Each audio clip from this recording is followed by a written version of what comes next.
Good evening and welcome to Truth and Power with Pinaki, a show where we dive into the critical moments shaping our nation and speak truth to power. Today we are honored to have with us one of the most prominent and influential voices in Bangladesh, writer and activist Pinaki Bhattacharya.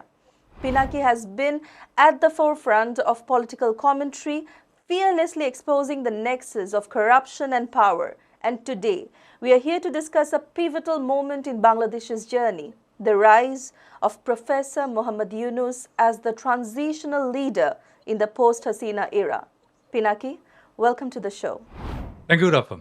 Always a pleasure to get you as a host, and hopefully, we'll continue to discuss in this channel on other issues as well.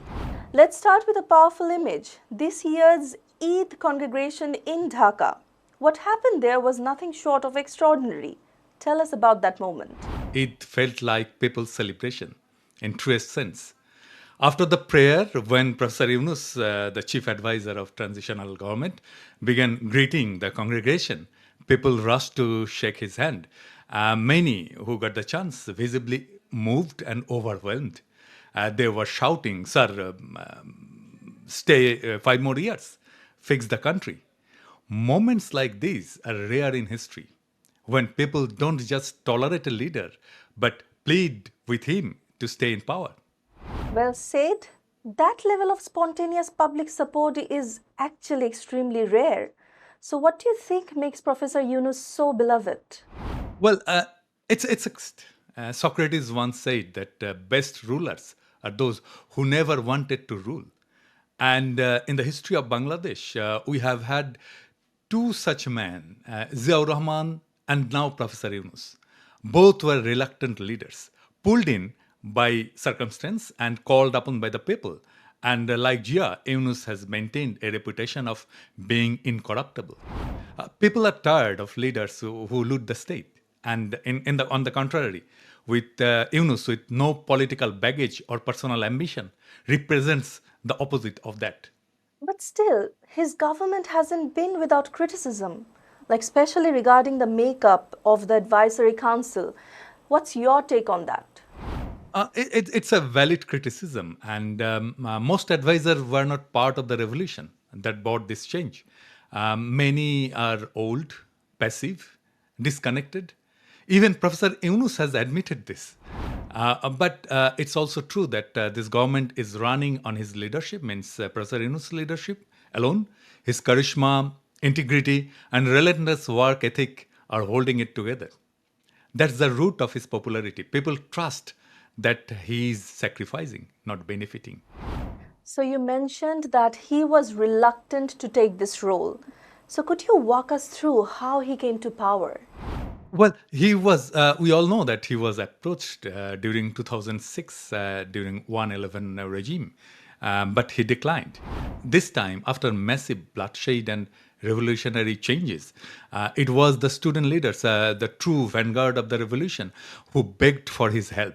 He couldn't say no. And this was not his ambition, this was a duty.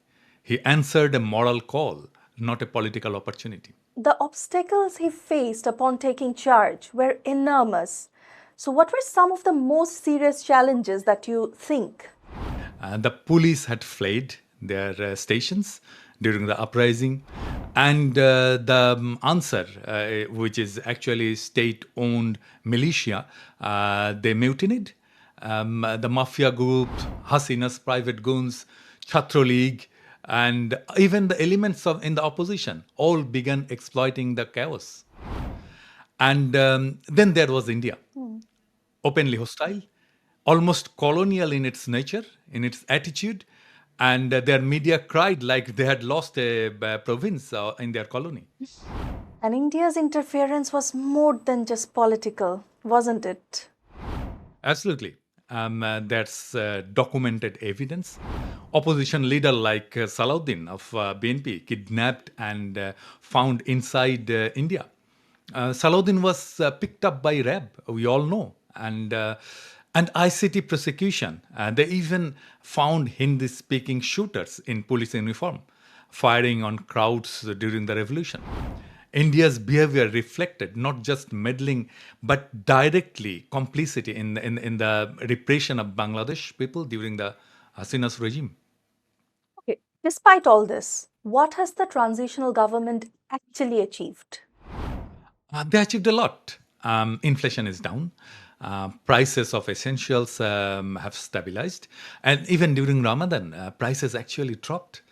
And I can cite another example that the airfares for migrant workers have halved after breaking the airline cartel. Law and order has improved. Police no longer shoot first. And for the first time, people feel that the state is being repaired. But then so, there's still resistance, particularly from BNP. Now, what's their issue? Well, BNP is stuck in an electoral mindset.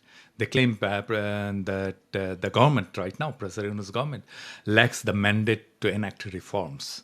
But ironically, under the current constitution, even an elected government cannot bring a foundational change in the constitution without a two-third majority. And um, President Yunus wants consensus before implementing reforms. BNP won't even sit at the table. Hmm. Pinaki, so what does this say about where Bangladesh is headed? Unless we move to a second republic, the new constitutional framework will keep recycling faces in a broken system. The fear is we let the rare opportunity and slip and fall back into the cycle of mediocrity and corruption. Professor Yunus is showing what's possible, not with magic, but with vision, ethics, and brutal honesty. Pinaki, as we wrap up, what happens when Yunus finally steps down? What do we need to do to prepare ourselves for? Well, when he leaves, we'll realize what we had. The frustration will be overwhelming. We'll say we had a visionary leader, a worker, a man without greed, and we let him go. Unfortunately, he had to spend more effort repairing Hasana's damage than advancing his own vision. And the brutal truth, we may never get a chance, and we never get someone like him again. Someone with vision, with no vested interest, no political debt, no fear. Powerful words, Pinaki. Thank you so much for joining and for sharing these vital insights.